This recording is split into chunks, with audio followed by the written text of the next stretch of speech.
Stress and anxiety, it can be motivating. It gives us information. It tells us how to respond, and it just kind of keeps us engaged. The stats are disturbing. I hear that there's a 25% increase in the prevalence of anxiety and depression. Depression and anxiety is not just with that person who experiences it. From Round Glass, this is Living with Sunny. I'm your host, Sunny Singh. Today, our guest is Dr. Jamie Zuckerman. Dr. Z is a clinical psychologist. She is a narcissistic abuse expert. She's a relationship coach, and she really focuses on showing people how to deal with stress, anxiety, and depression. Dr. Z, welcome to the show. Hi, thank you so much for having me. We are now in the somewhat gray zone of post-COVID era.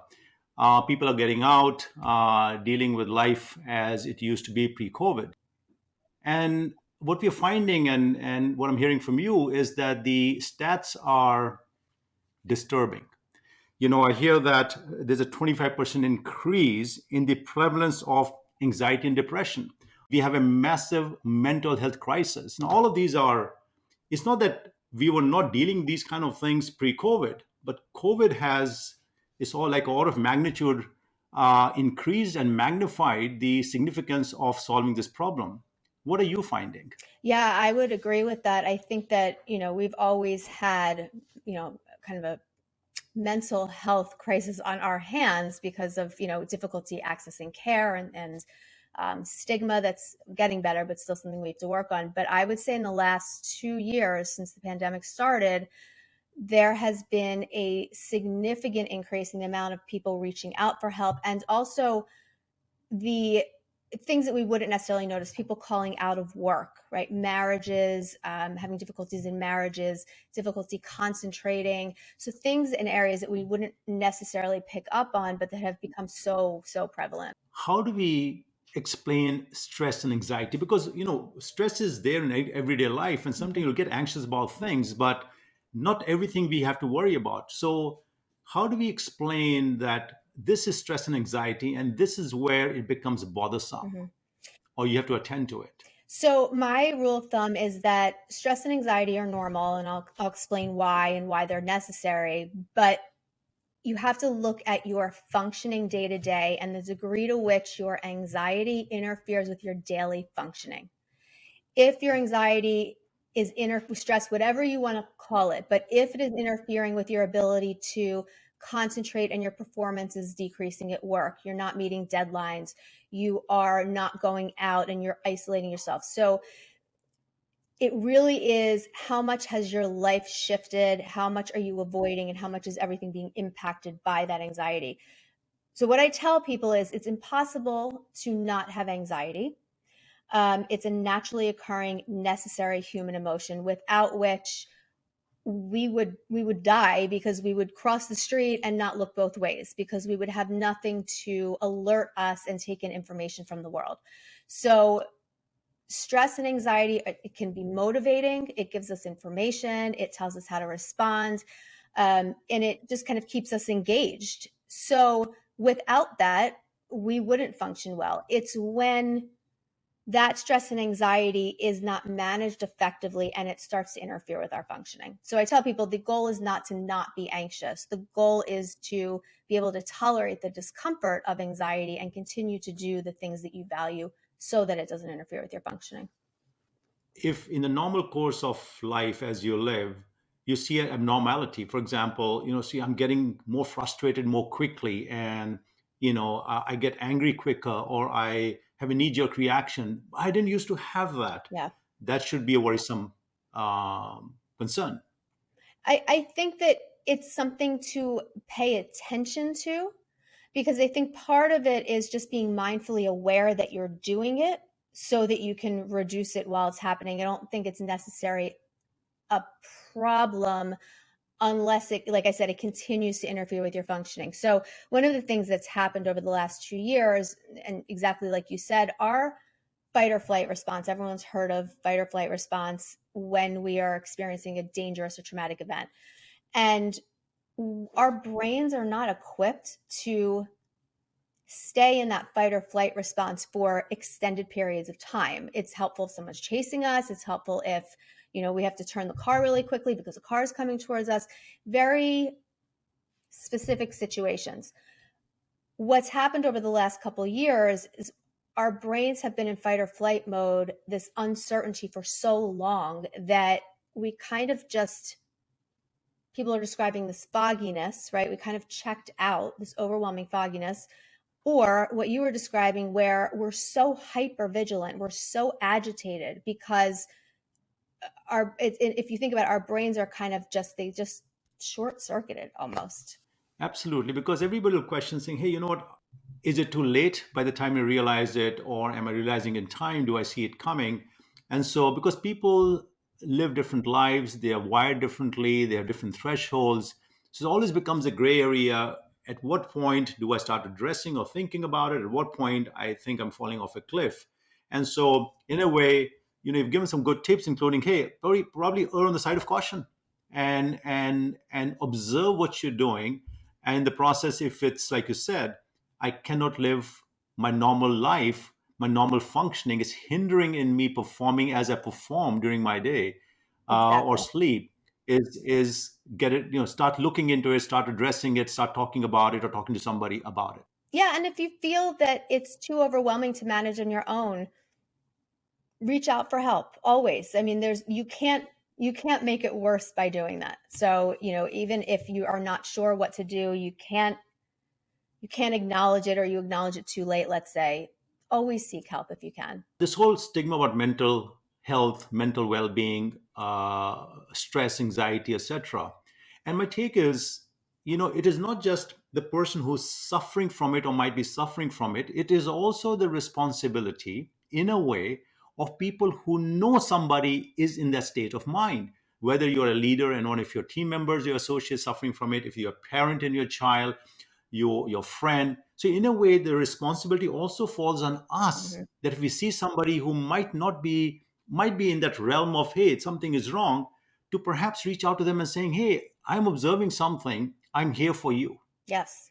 Yes, absolutely. I think that's even more important sometimes than the person themselves reaching out, because oftentimes people don't realize, let's say, how anxious they are, how depressed they are, because anxiety and depression is so inward focused. We lose perspective on how our behaviors are impacting others. It almost appears selfish, but it's not selfish. It's so inward. Um, and you're 100% right. I think it is the responsibility of other people, because depression and anxiety is not just with that person who experiences it. It's systemic. It branches out into our family, our extended family, our colleagues, our children. And it's very important to know what to look for, even more so with depression, because with depression people assume it's sadness, right? And obviously that's a symptom, but there's so many other symptoms of anxiety and depression, like agitation, or anger, things like that, that we wouldn't necessarily associate with depression. So it's important that people look for those things. Let's talk about what kind of things one can do if, Mhm. let's say, you're feeling anxious, or you're feeling very stressful, or you have the state of being or state of mind. What kind of things we can do to help us in the moment? So the first thing is awareness, right? We go through life on automatic pilot most of the time, right? We could drive in our car from here to work and have absolutely no recollection of our drive there. We just know we ended up there, right? So in order to get off automatic pilot, you really need to ground yourself in the moment, slow things down. So I use a ton of grounding techniques, having people pay very close attention to you can even do it in your car, and that's why these are so good. You can do them in a meeting, you could do them at home. How does my hands feel on the steering wheel?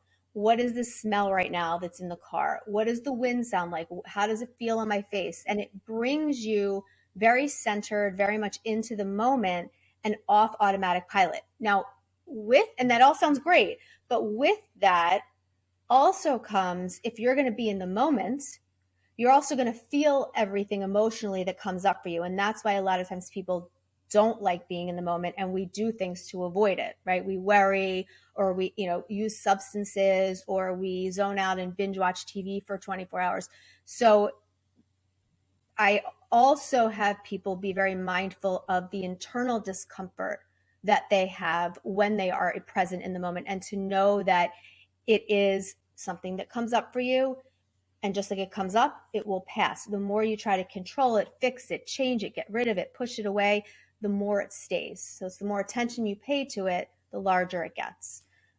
So a lot of the exercises are based on tolerating discomfort and at the same time being present and acknowledging what, not your goals, but what your values are. And are your behaviors in line with the things that you value? Activate your senses and your faculties in the now moment, in the present. Be present and activate your senses, the touch, the feel, the smell, the taste, right? Mm-hmm. And see your faculties are just there, but be present and saying everything I'm doing, what am I feeling about it? What am I thinking about it? If I'm eating, Mm-hmm. am I tasting the food? So activate your senses and your faculties in the now is hitting Yes. home with me Yep. because they tend to just either think of the past or planning the future, and therefore we are Mm-hmm. never here. We are either below Never. the line or above the line. We're never on the line. Yes. 100% agree. Dr. Z, you have written a beautiful book called Find Your Calm. Tell us about it. Yeah. So it's an anxiety management workbook, but it's a little bit different than what I think most people are used to as far as kind of self help books. So it doesn't really focus on these kind of abstract ideas like love yourself and gratitude, which are all important, but to tell somebody who's anxious and depressed to list what they're grateful for can be really, really difficult. And that alone does not help anxiety and depression. So I focus on kind of more empirically based strategies, very behavior based, teaching people, okay, you feel this way. Now do X, Y, and Z, right? And here's some tangible steps that you can do. So it's very empirically based, it's very behavior based, focused on mindfulness and grounding, like we talked about, and really just kind of gets people to be more comfortable being uncomfortable rather than trying to get rid of the discomfort. Can you make me a guinea pig and we can do an Yes, exercise? absolutely. Awesome. Let's do it. Absolutely. All right. So my favorite one, I have two favorites. My favorite one is actually the first one. It's called Worry Art. It's on page Okay. 18. Okay. I'm So there. one of the first steps in managing anxiety is, as we talked about, just being aware of it. And in order to be aware of it, you have to gain some objectivity between yourself and your thoughts. So here's us and here's our thoughts, and we're always jumbled together. So to be able to decenter ourselves from our own thoughts rather than trying to get rid of them, we want to look at them, right? Because they're always going to be there, but it's kind of like our ears. We know they're there, but we don't notice them unless we have an ear infection or an earache, something. Then we pay attention to them. So this exercise helps you to decenter from your thoughts. And you'll notice throughout the book, I never tell anyone to not feel something or not think something. I tell them to sit with whatever comes up.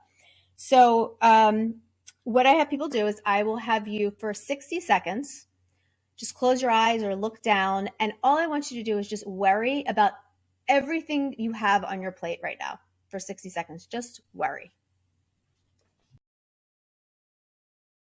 I'm going to have you answer a series of questions related to that just general discomfort that you felt while you were sitting there worrying. And again, this is going to help you take that worry and not get rid of it, but put it outside of you. The first thing I'm going to have you do is, if that discomfort that you sat with for 60 seconds had a human name, what would it be? Sunny Singh. You know, Yeah. And if that discomfort had a color, what would it be? it will be red or dark brown. Mhm. Okay. And if that anxiety had a shape, what would it be? Chaotic, a cloud unformed, nebulous, not crisp, Hmm. lots of stuff, clutter, Yep. And how, if it had a size, how big would it be? massive, big. If if it had a smell, what would it smell like? I don't want to use that word. Shitty. Yep. I get that so often. Trust me, I get some good ones with this. I got some good ones. If it had a weight, how much would it weigh, approximately? It didn't weigh too much. It's just like, yeah, something exists. Okay. Um, what does it feel like if you were to touch it? What's the texture? Rough, not smooth. And if it made rough, okay. And if it made a noise, what noise would it make? Like a clunker car. Okay. Yep. Yes. Yes. So what I ask people then to do is to draw a picture of all those things. If you were to draw a picture, what would it look like? A wildebeest. And A wildebeest. so in the book, yes. You know what I And so mean? in the book, yeah. Like this just massive, just yeah, this is just massive animal running toward you. So in the book, there's a space that you can kind of design what your anxiety looks like. Um, and then on the next page is that I had people write out 5 sentences using the descriptors of their anxiety. So, for example, there goes Marvin again, that green, slimy little oval, right? And it sounds so ridiculous and it sounds so absurd, but the purpose of it is that when that discomfort comes up for you, instead of retreating into our head and our worry and sitting on our couch for 15 minutes, worrying about a problem, which gives us the illusion of control, when really we haven't solved or done anything except sit on our couch for 15 minutes. What this does is it allows you to take that worry and put it outside of you as something that you can actually look at. And it's easier to look at something when you have actual description of it. So, for example, the red shapeless cloud named Sunny, right? And so when you say that, that's what you picture and imagine rather than what the thought itself is actually saying. You focus on the function of it, which is avoidance of discomfort. So it allows you to put it out here. And the reason why I make it so absurd is because it's easier to separate from it and identify with something so absurd than telling people, well, what's the evidence for that thought and against that thought? Because pros and the cons, because that still keeps you stuck in your head. This, I didn't ask you one thing about what you were worrying about because it really doesn't matter, right? It's what you do with that worry. Very interesting. And yeah. Very interesting. Thank you, Dr. Z. This was a fascinating conversation. I got a lot of validation, I got a lot of ideas. And so, from my side, thank you. And I'm sure from our listeners' side, they learned a lot today. Thank you so much for having me. This was great. For more information on Dr. Z, check her website out at drjamiezuckerman.com. www.drjamiezuckerman.com. This is Round Glass, and we are Holistic Wellbeing. I am Sunny Singh, and I am Holistic Wellbeing.